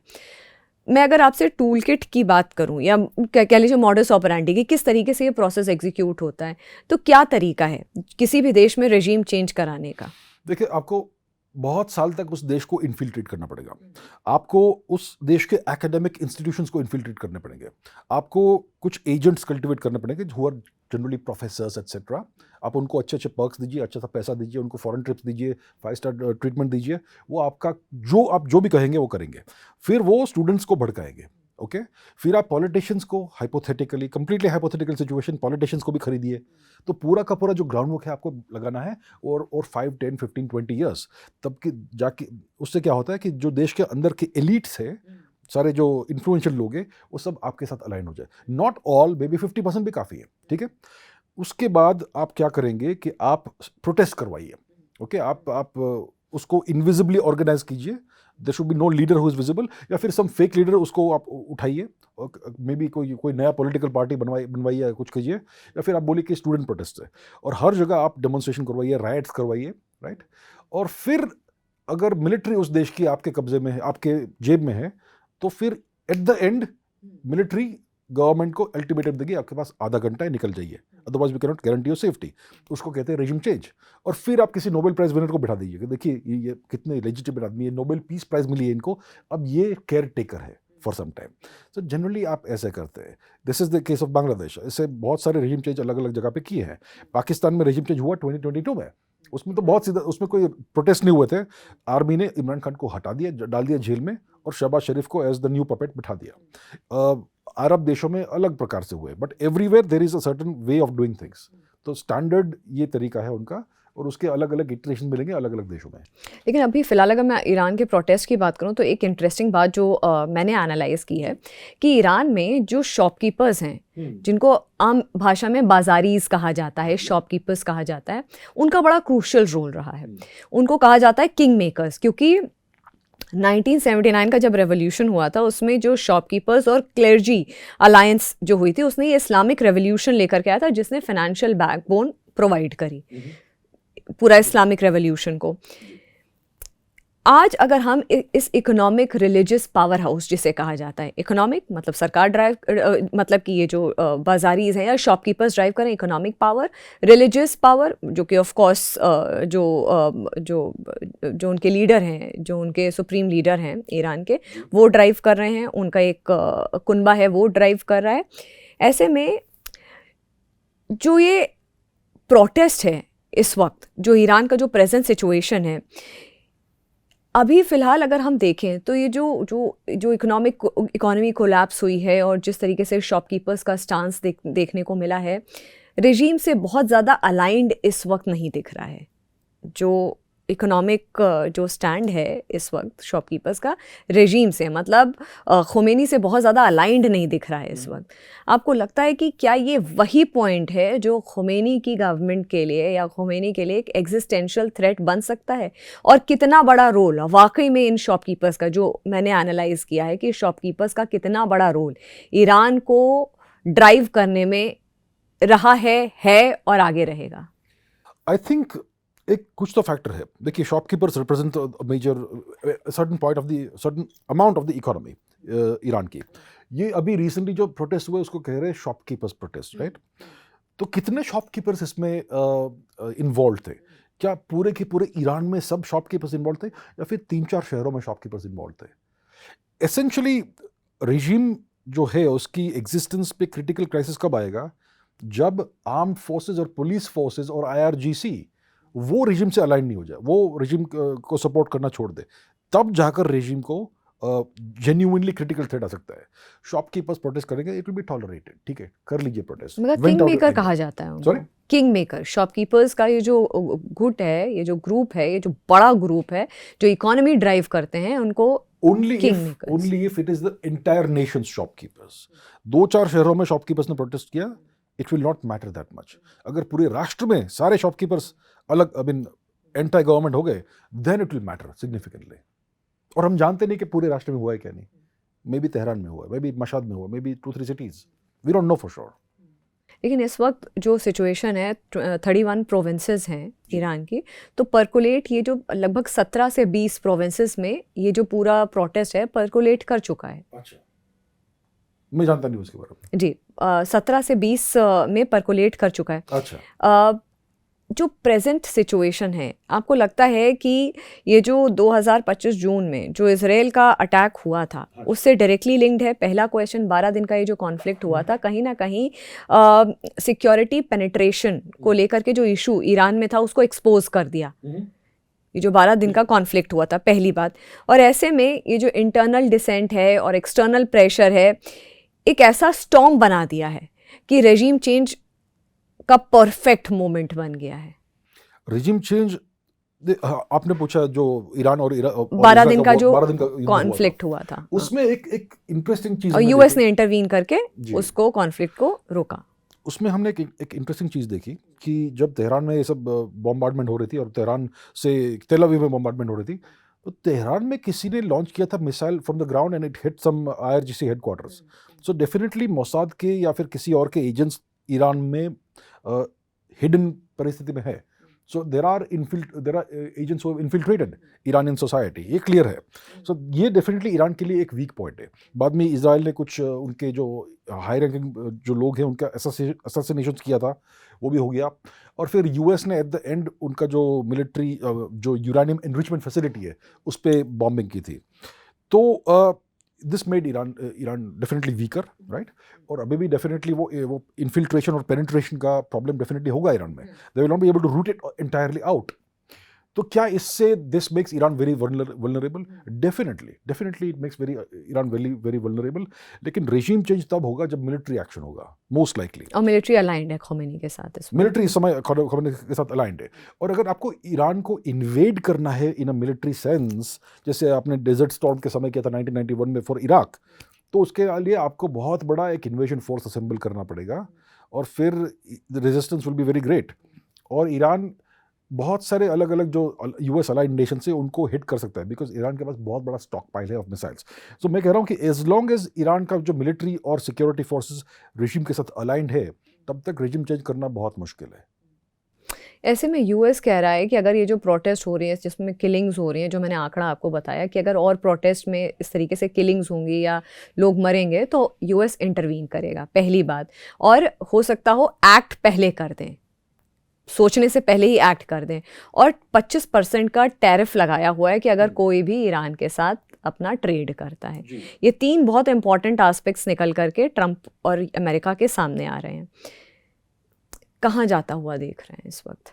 देखिए, टैरिफ तो हम पे लग सकता है। हमारे ऊपर ऑलरेडी 50% टैरिफ डाल के बैठे हैं और ये 25 और लग गया तो 75 हो जाएगा। सो ये डेफिनेटली हमारे ऊपर प्रेशर डाल रहे हैं।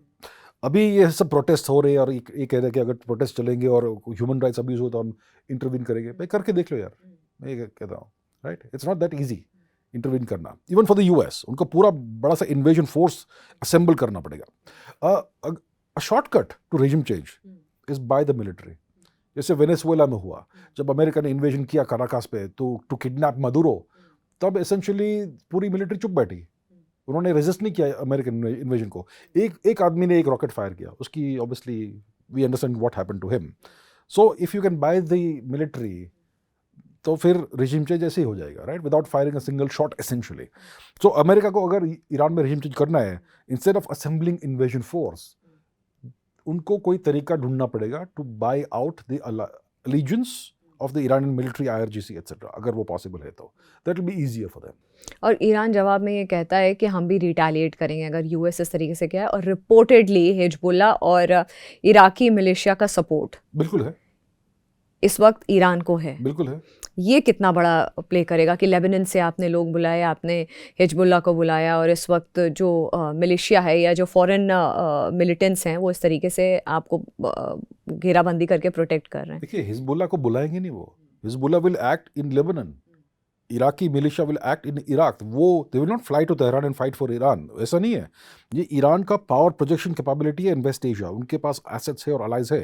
पहले सीरिया हुआ करता था, यूएस ने सीरिया में रेजिम चेंज करवा दिया। अभी आईसिस का टेररिस्ट सीरिया पे राज करता है and he is aligned with the US. क्या उसका नाम क्या है, अल शरा और व्हाटएवर, जुलानी। लेबनान में हिजबुल्लाह है which is aligned with the Iranians, और वो वहाँ पर एक्ट करेंगे, they will not go to Tehran. फिर हुतीज़ है यमन के Ansar Allah faction, right, they are also aligned with Iran in some way. Iran उनको सप्लाई करता है missiles and what not. Iran ने कहा है कि वी विल फाइट बैक, और ईरान के पास क्षमता है टू फाइट बैक. उनके पास बहुत ही अच्छे मिसाइल्स है, उनके पास बहुत अच्छे ड्रोन्स है, loitering drones, Shahid 2 drones and what not, loitering munitions. So Iran ने बहुत बड़ा स्टॉक पाइल बना के रखा है. ईरान ने एक बहुत बड़ी गलती की है, दे नेवर वेंट न्यूक्लियर. उनके पास न्यूक्लियर इनरिचमेंट प्लान से यूरेनियम हेक्साफ्लोराइड को इनरिच करने का, but they have never made a nuclear weapon. Maybe it is too late for them now to do that.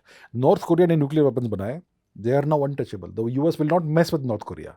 Iran ने कभी nuclear weapon produce नहीं किया, सो इसलिए वो आज ये परिस्थिति में है कि अगर उनके पास होते nuclear weapons, they could have threaten Israel with that. मैं हाइपोथेटिकल कह रहा हूँ, मैंने कह रहा हूँ कि ऐसा होना चाहिए, लेकिन हाइपोथेटिकल सिनेरियो में if Iran has let's say 50 nuclear weapons, तो उनको कौन टच करेगा? तो दैट इज़ द मिस्टेक. उनके पास टेक्नोलॉजी है, कैपेबिलिटीज है, बट वो डरे for some reason. So this is a lesson for the rest of the world. अगर आपको सॉवरेन रहना है, यू नीड न्यूक्लियर वेपन्स. इस वक्त खोमेनी के लिए सबसे बड़ा चैलेंज क्या है? खोमेनी के लिए सबसे बड़ा challenge external pressure, internal infiltration. US का एक्सटर्नल प्रेशर, वेस्टर्न मीडिया और पूरे नैरेटिव का pressure, it is also having an effect on the people in Iran. दूसरा चैलेंज है कि शायद ये अनपॉपुलर रेजिम है, काफ़ी सारे लोग इस रेजिम के साथ अलाइन नहीं है ईरान के अंदर. और फिर infiltration of Iran by foreigners, maybe Mossad, maybe CIA, maybe whoever else. दूसरा फैक्टर है कि Pakistan is now aligned with the US. Iran के ईस्ट का जो बॉर्डर है वो पाकिस्तान का बड़ा बॉर्डर है. Pakistan is now aligned with the US. तो अमेरिका ईरान को ईस्ट से भी अटैक कर सकता है, राइट. तो बहुत सारे फैक्टर्स है. ईरान को पूरा एसेंशली ऐसे ऐसे उन्होंने पूरा एनसर्कल कर रखा है. That's right, ji. yeah. अगर भारत की बात करें तो भारत के लिए इस वक्त ये जो भी कुछ हो रहा है ईरान में, उसके लिए क्या मायने हैं चाबहार के पर्सपेक्टिव से? Energy security, regional stability, new Delhi को क्या आपको लगता है आने वाले समय में ऐसा प्रेशर बने कि अपनी ईरान की जो पॉलिसी है, फॉरेन पॉलिसी, वो रीथिंक करनी पड़ सकती है? हमारी क्या फॉरेन पॉलिसी है with Iran? We don't buy anything from Iran now. हम जो तेल खरीदते थे वो सब बंद हो गया है. We have decent relations with Iran, बुरे रिलेशंस नहीं है, और स्ट्रेटेजिक रिलेशनशिप है. स्ट्रेटेजिक फॉर रिलेशनशिप एग्जांपल में आर्मीनिया, जी, आर्मीनिया नाम का देश है कॉकासस रीजन में, उसको भारत और ईरान दोनों सपोर्ट करते हैं, क्योंकि टर्की चाहता है कि आर्मीनिया को इरेज कर दे from the map of the earth. तो Iran and Bharat are working together to support Armenia. That is a good cause. दूसरा क्या है कि चाबहार, आपने कहा चाबहार पोर्ट को भारत, उसके 1-2 टर्मिनल्स को भारत ऑपरेट करता है, और उससे हम सप्लाईज भेजते हैं अफगानिस्तान को, ताकि अफगानिस्तान में जो ज़रूरी चीज़ें हैं जो पाकिस्तान से नहीं मिलती, वो हम उनको भेज सकें. और अफगानिस्तान और हमारा काफ़ी अच्छा रिलेशनशिप है.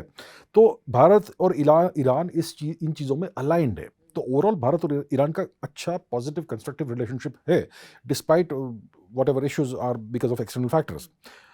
अभी भारत को क्या ये पॉलिसी चेंज करनी चाहिए? बिल्कुल नहीं.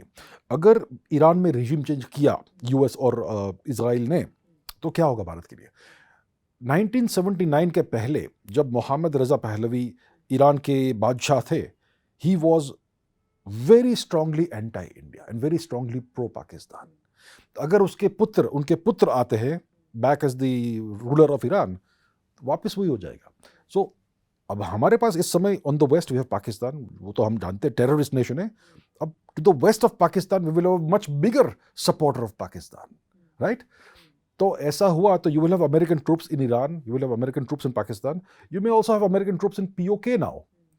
पहले क्या हुआ था कि चाइनीज ट्रूप्स थे POK में, अब तो नहीं है क्योंकि पाकिस्तान और चाइना का वो बंद हो गया है, but you may have US troops in POK soon.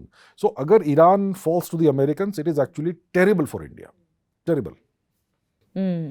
तो मतलब कि ये है कि भारत के लिए अभी जो चैलेंज है वो नेबरिंग कंट्रीज से आ रहा है, उसके बाद वेस्ट में पाकिस्तान और ईरान से अगर इन केस रेजीम चेंज होता है तो एक पॉसिबिलिटी है कि एक बहुत बड़ा एक चैलेंज वहाँ से भी एमिनेट कर सकता है. जी हाँ. अगर मैं न्यू वर्ल्ड ऑर्डर की जो मैंने बात पहले की थी आपसे, अगर मैं न्यू वर्ल्ड ऑर्डर की बात करती हूँ तो इस वक्त आपको US, चाइना, रशिया, इजराइल और भारत कहाँ दिख रहे हैं, किस पोजीशन पे? ये जो 5 राष्ट्र का नाम लिया आपने, these are the only 5 sovereign countries in the world. बाकी कोई नेशंस जेन्युइनली सॉवरेन नहीं है. तो ये these are the 5 nations that matter. अभी यूएस के सबसे बड़े एडवर्सरी 2 है, चाइना और रशिया, क्योंकि ये सॉवरेन नेशन से and they are powerful in their own right. Russia के पास विश्व का सबसे बड़ा न्यूक्लियर आर्सेनल है, more than the Americans.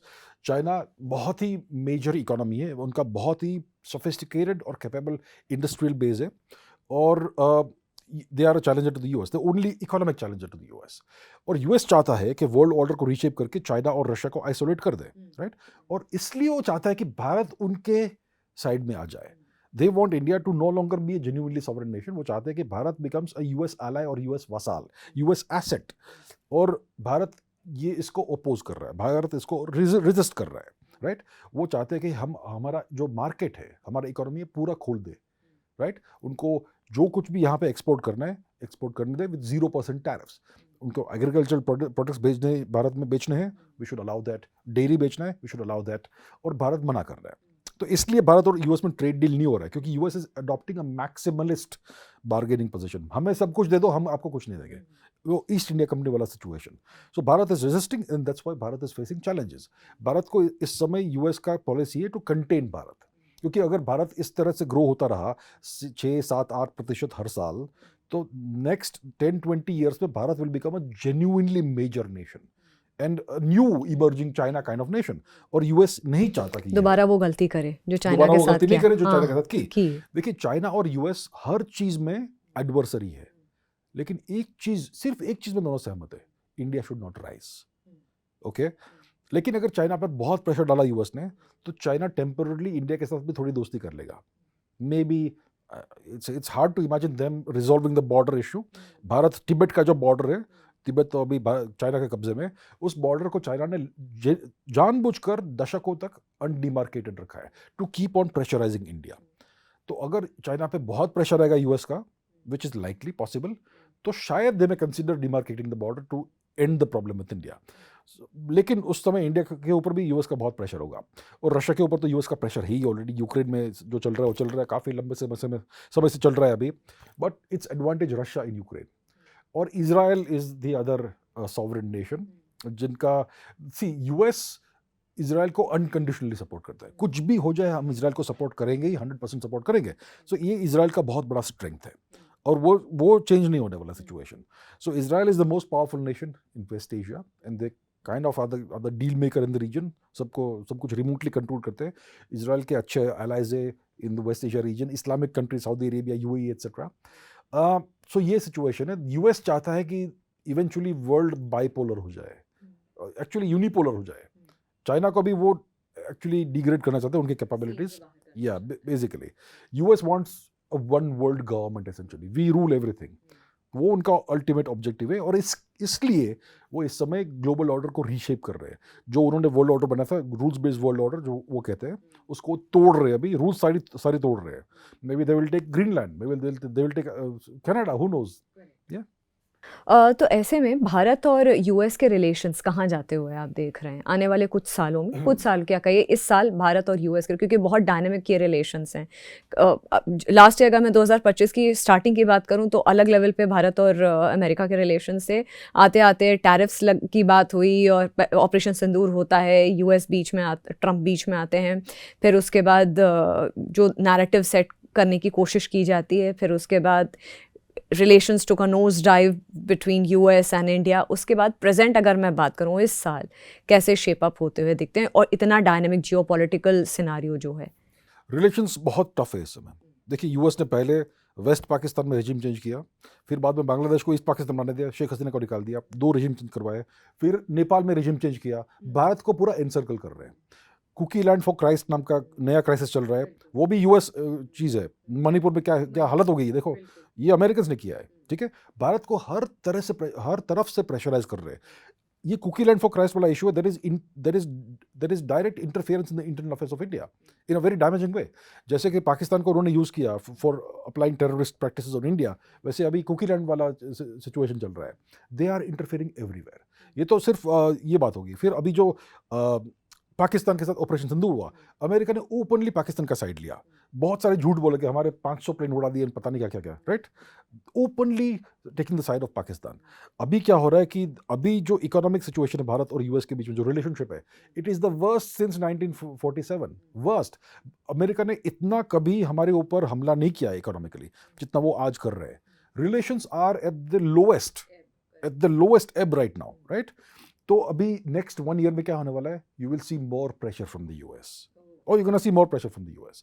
US चाहता है कि Bharat becomes part of Pax Silica और व्हाटएवर। अभी नया उनका जो नया एम्बेसडर है उसने पहली बात ये की कि US will invite India to be part of Pax Silica. वो क्यों चाहते हैं? Is it some great wonderful thing for India? India के पास वर्ल्ड के 3rd largest rare earth reserves है, may be highest if new finds are included. तो India के पास इतना रिसोर्सेज है, so they want to tap into that.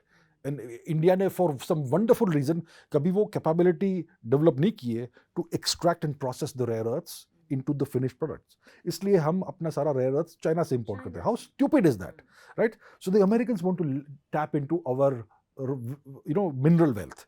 इसके लिए they want India to be part of Pax silica.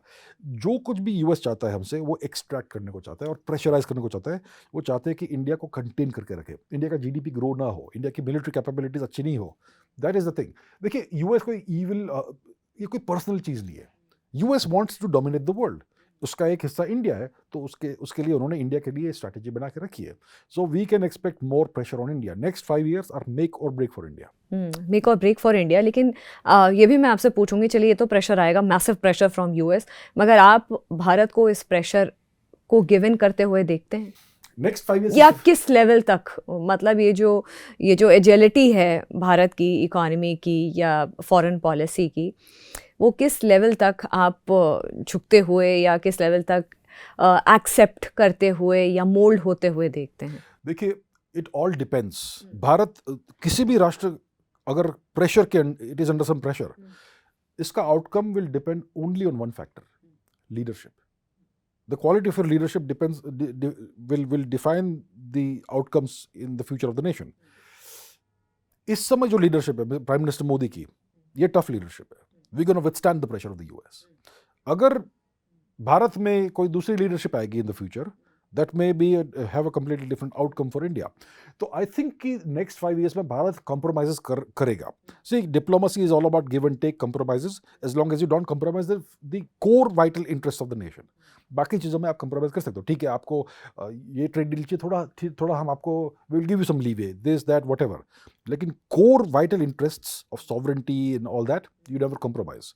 तो मैं सोचता हूँ कि नेक्स्ट 5 years में क्या भारत का क्या होगा, I think it's kind of 50-50 right now, because US बहुत ही शक्तिशाली राष्ट्र है। They are more than 20 times more powerful than India, और उनका जो प्रेशर अप्लाई करने का जो लेवरेज का जो सिचुएशन है बहुत स्ट्रांग है। So I think it is a dicey time for India next 5 years, लेकिन एज लॉन्ग एज लीडरशिप हमारी अच्छी है, स्ट्रांग लीडरशिप है, वी विल डू फाइन। जब लीडरशिप की आप बात करते हैं तो कुछ प्रोमिनेंट ऐसे वर्ल्ड लीडर्स हैं जिनका नाम जब हम जियो पॉलिटिक्स की बात करते हैं या वर्ल्ड ऑर्डर की बात करते हैं, ये नाम प्रधानमंत्री Narendra Modi, Netanyahu, Xi Jinping, Putin, Trump, इस वक्त ये वर्ल्ड स्टेज पे हैं। ये इम्पॉर्टेंट चेहरे जिनकी बात होती है, 5 चेहरे बहुत इंपॉर्टेंट हैं।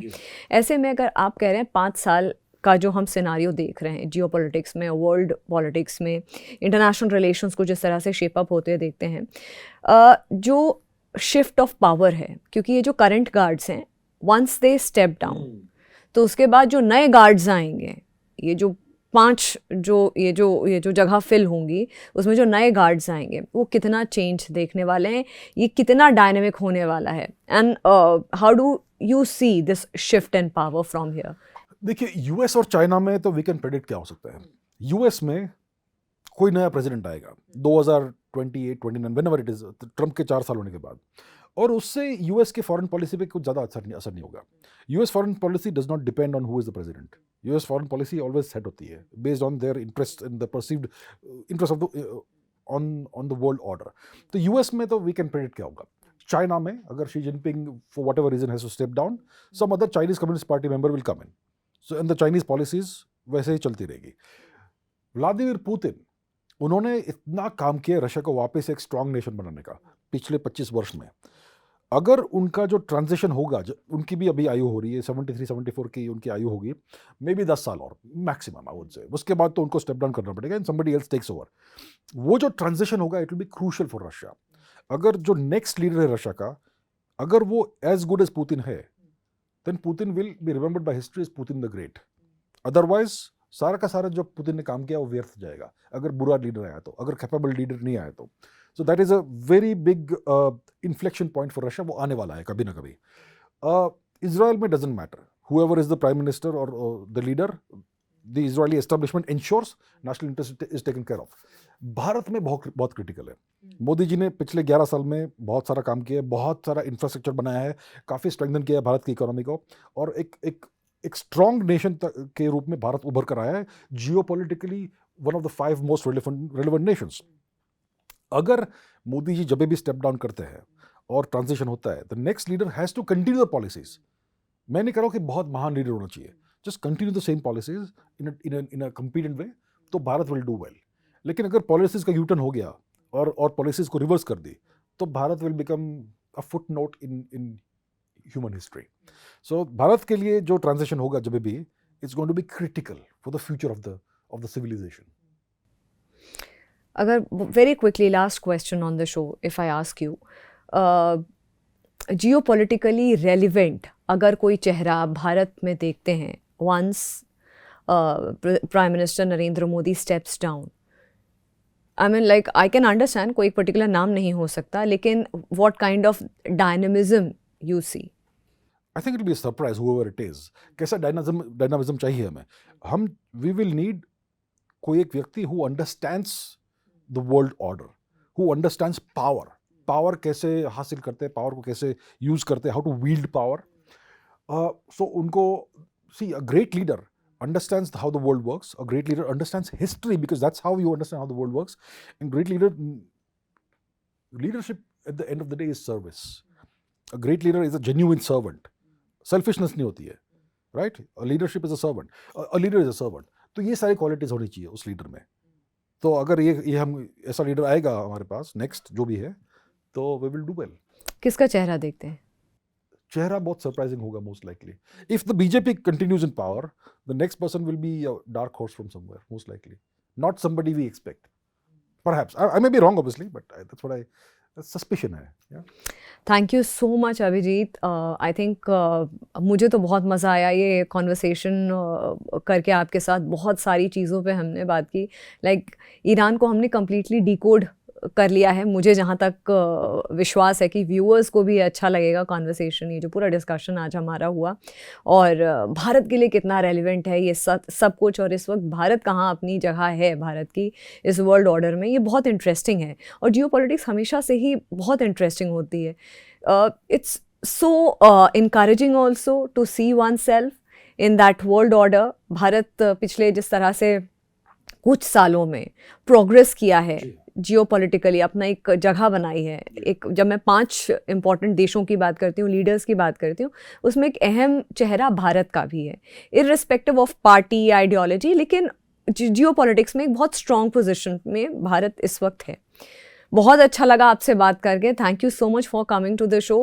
हालांकि कुछ, क्योंकि you are so good with history also, आपका वो भी एक बहुत इंपॉर्टेंट सब्जेक्ट है, लेकिन मुझे लगता है काफ़ी टाइम हमारा आज इस एस्पेक्ट को डिस्कस करने में चला गया। Next time whenever you are back in Delhi, I would request you to come to the show and let us discuss some very unknown facts from history. Thank you so much. It was a pleasure talking to you and look forward to doing it again. Thank you. फिलहाल मंथन में इतना ही। नमस्कार।